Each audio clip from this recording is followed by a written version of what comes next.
this is actually a very scriptural song.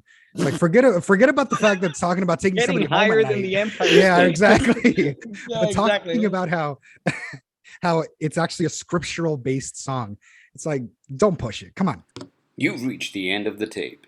Please flip to side B.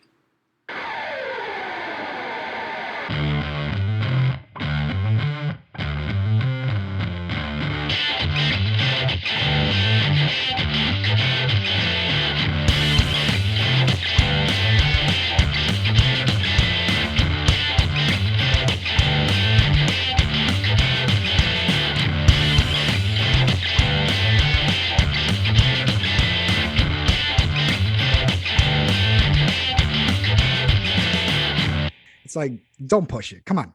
I mean, but it goes to show you though, because we're trying to be, a lot of people try to be very cool just to try and bring people in, right? They take the evangelization and the new evangelization to be as well. Let's just adopt everything from the culture, bring it in to bring everybody in. But Like St. Paul said, right?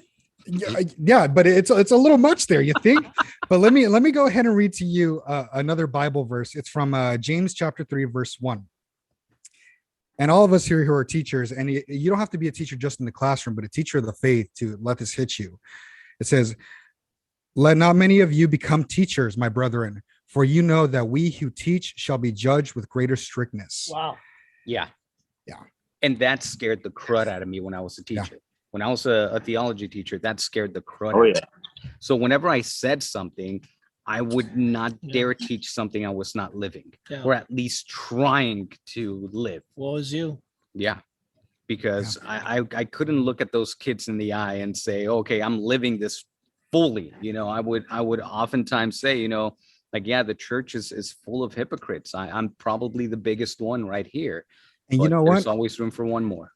The thing about teaching is the kids can read right through you. Oh yeah. That if you try to come up with some lie or just anything, they will read right through you and say there's something not right there. Yeah. So to me, I remember reading that actually in college in one of my catechetics classes or catechesis classes, and it hit me like a ton of bricks.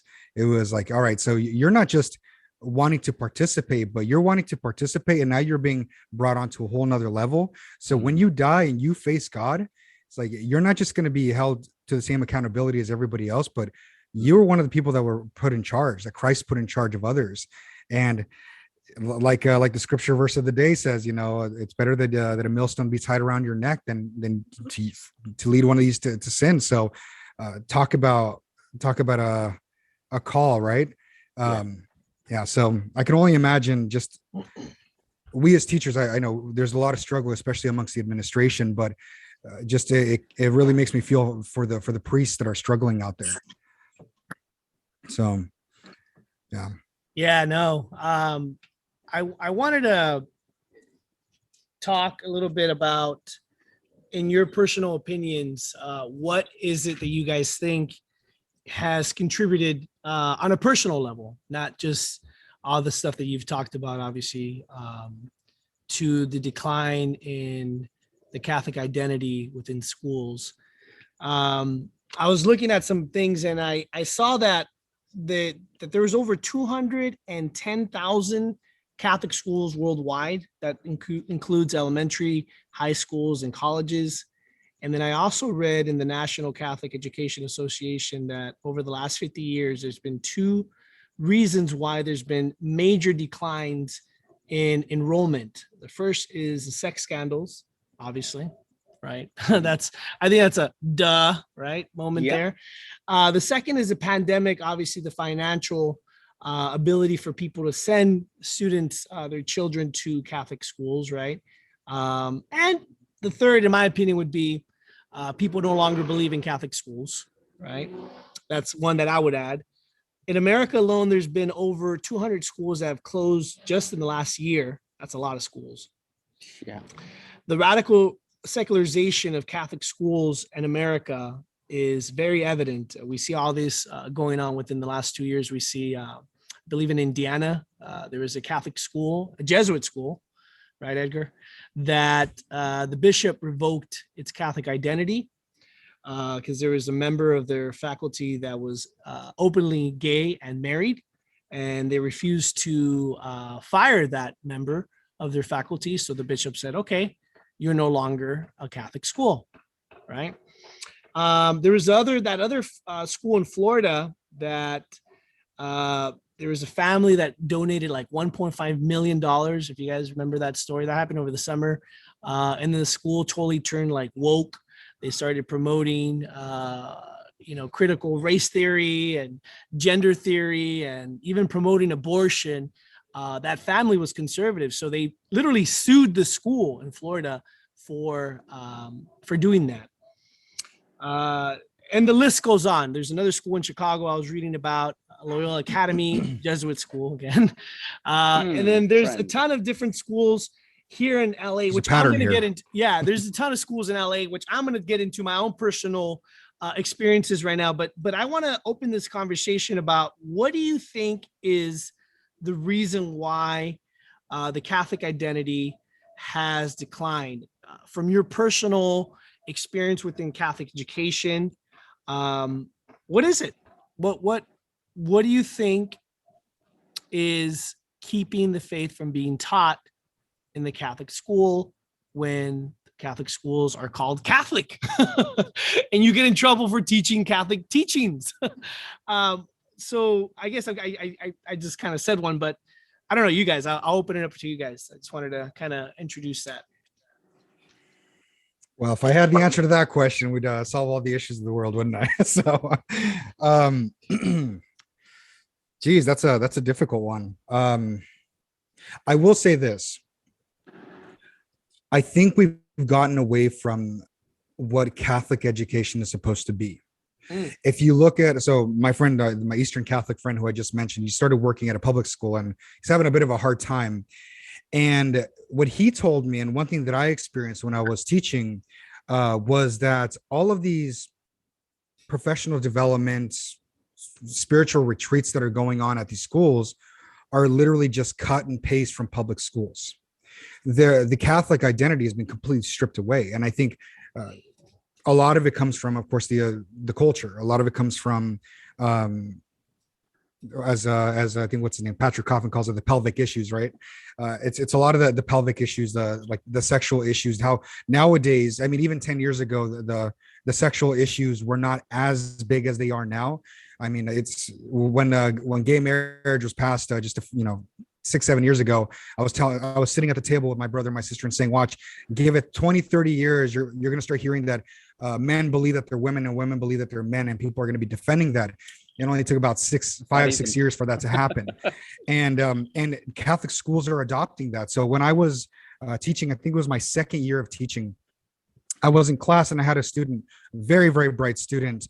And he came up to me after class one day and said, hey, Mr. Lujano, there's this thing that's happening during our 7th period, which is kind of just like a study period. And he said, and they're bringing in, it was called like LGBTQ and allies. And I was like, what do you mean? And he says, yeah, they're bringing this in. The theology department was never informed. The priest, nobody was informed. It was an English teacher who's very, very far left and very, very, very liberal minded. I think even antagonistic towards the Catholic faith. And was he fired? I'm sorry to interrupt you. I just want to get. No, she wasn't. She was encouraged to be there. She eventually left because she was offered more money at a public school. Wow. Yeah. Wow. So yeah. So she was. Yeah, and she was actually the teaching coach for all the new incoming teachers, which she was coaching me when I was there, which is really interesting. Wow. And it was very interesting because she would come into my classroom and I actually had, that famous picture of the prodigal son, where the prodigal son is kneeling before the father and he's holding him. And then she said, you want me to ruin that picture for you? It looks like he's giving him a BJ, like sacred art, like just like the comments that she was making. So very antagonistic towards the faith, and even had a teacher during one of our sessions. I said, well, I'm discussing love. It was the introduction of Jesus Christ, and I was like, I'm introducing who God is. So I'm starting at the point of love. And I said, I'm reading the document by Pope Benedict XVI, Deus Caritas Est, on love. And one of the teachers said, is like, are you sure he's qualified to speak about that? So it's kind of like, so you can, and this person went to a Catholic school, granted. All right. So the people, the administration there are very antagonistic towards the faith. It's blatantly obvious. So going back to this event that happened, I ended up complaining to the head of the theology department at the time, and he went up to the principal, and all the theology department was invited to go listen to this conversation, and it was nothing but indoctrination. Where was the Catholic introduction of understanding of any of this? It was gone. There was nothing there. It was straight like copy and paste from your secular political views and paste it into a Catholic school, and tons of students attended. It was an option for them to opt in, and we had a pretty full classroom full of students to go. Well, afterwards, we had a meeting. The Jesuits came along, my good old buddies, the Jesuits, and we had a meeting afterwards and saying, okay, well, let's have a conversation about this, right? It's always about having a conversation for the church to bend its knee to these political ideologies. Mhm.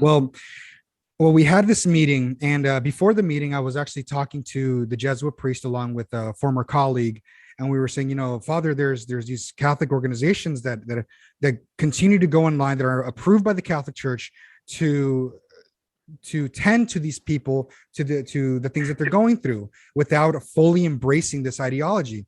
And I mentioned courage.org, and it's like, they're a good organization. And he looked me dead in the eye and said, look, Edgar, I know they're approved by the church, but they're wrong, and they shouldn't be approved by the church. Just basically calling him out.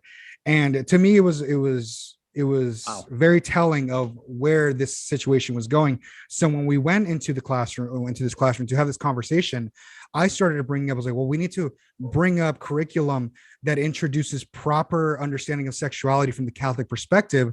And I brought up, let's talk about the theology of the body by Pope John Paul II. And immediately the campus minister, who, let me tell you, is still there, saying, there's some problematic things about that. I don't think that's a proper way of going about it, because there's some things that aren't necessarily good. So basically saying that they don't fall in line to secular understanding. Yeah, exactly. And the majority of these people are still there at this school. Sad. Here in Sacramento. And I'm not going to call out the name, though I should. But I think, look, I'll just leave it at this. Bishop Robert Barron came out with a video not too long ago, and he said that most Catholic schools, and I know whether we believe, follow Bishop Barron or not, I still Prince of the Church. Okay, he said that most schools who call themselves Catholic that do not teach the Catholic faith should be shut down. Oh, he said that. Okay, cool. Yeah, I thought you were going to go another way with this. So I was like, no. So when I watched that video, I was like, everybody should be listening to this. Everybody should listen to this. Yeah. And all these schools, all of them should be stripped of the Catholic identity, because if you go back and you actually look at the things that they're teaching, they are far gone from Catholic education. Yeah. They're just teaching copy and paste secular curriculum. And the Catholic stamp is just there by celebrating a couple of masses and having a couple of Jesuit priests there. That's all it is. Yeah. Your metropolitan is awesome. Your archbishop up there, who was the metropolitan. The archbishop or the archbishop? Yeah, the archbishop. Yeah. Oh, Corleone. Oh, he's amazing. He should be a cardinal, obviously. And we talked about that. But we're not going to get into that. I just wanted to point out a couple of years ago, he had, I think it was in 2016, he had all the people who were working for the Catholic faith take an oath that they would not only live by the Catholic faith, but they would teach the Catholic faith. And there was so much backlash from politicians saying that, because he was saying, like, if you're not, you're gonna get fired, etc. And they're like, how dare you threaten people's employment, And you remember he responded very simply. He says, you're gonna criticize me for not having people within my institution that believe in the same mission. Let me ask you something, politicians, would you hire people to run your campaign who were secretly going to vote for the opposition or did not believe in the things that you were legislating for?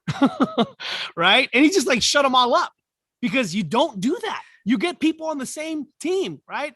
A house that's divided can't stand. Obviously, if you're not with me, you're against me. Hello, it's very logical principles of running an institution. And yeah, he's the man. I love Cordialoni. He's awesome. Yeah, what do you got to say, Danny? No, I'm just disheartened to hear about those things that Edgar mentioned, but obviously it's well known at this point, and I think that it just comes back full circle to what we were saying at the beginning of the podcast, that we're in a battle, and the church has been infiltrated, and it's not an accident that we're in this situation that we're currently in Catholic education. Going back to the scripture passage, Gospel of Luke, chapter 17, verse 1-2, it's clear that Jesus knew this would happen, and he warned people about it. And as Edgar mentioned, the passage from James, that teachers are going to be judged more harshly, right? Was that from James, Edgar? Yeah, James chapter 3. Chapter 3, yeah. So clearly this is something that's been warned. And ultimately, what is all this about? It's about the salvation of souls, right? We want to educate our children, the next generation, so they can become saints. When I taught at Chesterton Academy in Buffalo, which is an amazing school, and I recommend it, it's a network across the world, that they taught solid Catholicism. And ultimately, the students there were amazing. They were well mannered. They were socially, they weren't awkward or anything. They were socially matured. They just loved academics. They loved sports, all the above. I mean, it was just well-rounded. And these schools are popping up, and again, there's a battle. Obviously, Franciscan, Ave Maria, these different colleges compared to Notre Dame, or Catholic University of America, Georgetown, right? Franciscan, Ave Maria, Christendom. These are schools that are, sometimes Aquinas. I mean, these are schools that are competing now against these other, schools that are well known, but they become again infiltrated, right? And so it's a battle at the end of the day, and we need to keep that focus, and not lose that. So what's the solution?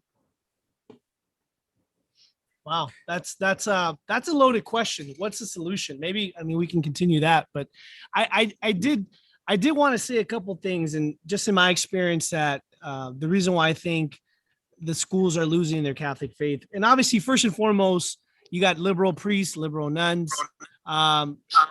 Tread lightly, Javier. You're still working there. You got a bunch. you got a bunch of non-Catholics being hired. Again, I'm not, anti, any other religion but Catholicism. But at the same time, again, if you're going to work at a Catholic school, I don't care if you're Jewish, I don't care if you're atheist, whatever you are. First of all, I don't think that's the best route to go. I think you should hire somebody who's a practicing Catholic. But if you're going to hire somebody that's not Catholic, they should at least respect the faith and not bring their own ideology to the school. And bringing faculty members that are not Catholic to the school with these very strong belief systems is just not working. And then compromising the faith, for the sake of what? Enrollment, for the sake of growing an enrollment or keeping your enrollment, is really sad. It's really sad. I've taught at so many Catholic schools, and one of the most disheartening things that I ever schools that I taught at was at an all-girl Catholic school in LA, where not only the gay culture was promoted, but it was encouraged to come out, transgender, to use personal pronouns with the students, all this stuff. And I remember when I was teaching them religion in the summer, that I had these girls write a personal journey of their faith. And regardless of whether they believed in God or not, just talk about faith and your experience with the faith and all that. And I will never forget that more than 80% of these girls said that they all went to a Catholic elementary school in LA somewhere, and they had all these misconceptions of what the Catholic Church was. But it wasn't until they got to this all-girl Catholic school that they had an epiphany and they realized what the Catholic Church really was. In other words, they lost their Catholic faith going to a Catholic high school. It's one of those schools where you're like, it would have been better for these girls to have gone to a public school than not to go to this Catholic school at all, because they lost their Catholic faith at this Catholic school, which is really sad. And going back to the scripture, woe is you. You know, it'd be better for you to tie a millstone around your neck and throw yourself into the ocean than to lead them astray. And then just perpetuating it's horrible. It's horrible. I know in my experience that I want to share briefly, I at another all-girl Catholic school, I'll never forget this. They brought in Kaiser Permanente, which is a health provider here on the West Coast, in some parts in the Midwest. They brought him in to do a presentation on condoms, and I will never forget this. All-girl Catholic school. I was actually just subbing there for Spanish, and they brought him into to do a presentation in the gym, and so we all go to the gymnasium, and all these like people who work for Kaiser come out. They have different objects that show forth or replicate a man's genitalia, and they were showing the girls how to use condoms, how to put them on a man, and then afterwards they offered condoms to the girls, gave them a number where they can call or where they can go pick them up if they need condoms. And I was just like, what in God's name is going on here? Needless to say, I was asked never to go back to that school, because after that presentation, I gave my opinion to that classroom that I had, even though I tried not to, but I had to, because my conscience would not allow me to just stay quiet. There was another school where I taught at. I've had many of these experiences where it was only October, early October, and I was let go because the principal found out that I was using Scott Hahn as one of my reference books for the class. How dare you? And they let me go. And I remember when I told Scott Hahn. Yeah, I remember I told Scott Hahn about this when I was doing my master at Franciscan. And I remember I was sitting there in his office, and I got really emotional because this was still kind of fresh. And he looked at me, he put his hand over me, and he's like, it's going to be okay. It's fine. You know, he's like, but also I want to say thank you for standing up for the faith and believing in my work being part of that, the church's teachings, teachings, right? Like being legit, being orthodox. Yeah, it was amazing, but it was a very healing moment. And, but yeah, I remember another Jesuit school where I taught out, where, this nun, I'm not going to say her name, but she found out that I was going to begin teaching at this Jesuit school, and she knew I was Orthodox. So she literally tracked me down, and she had the new principal who had just come in to this Jesuit school in LA. She had him bring me in, and basically he fired me. And you ask yourself, what was the basis? Well, he said that I lied about my credentials. I lied about my qualifications, which was again a lie, but what are you going to do? It's a Catholic school. They can do what the heck they want. They can fire you for whatever they want. So I've had these experiences over and over again in Catholic education where if you are doing what you're supposed to be doing, teaching the church's teachings, you will be persecuted and you will be ostracized and unfortunately fired for doing just that. And it can scar you deeply, so much so that you don't ever want to teach at a Catholic school again. But he did teach at another Catholic school again, and this podcast will also continue next week. Stay tuned.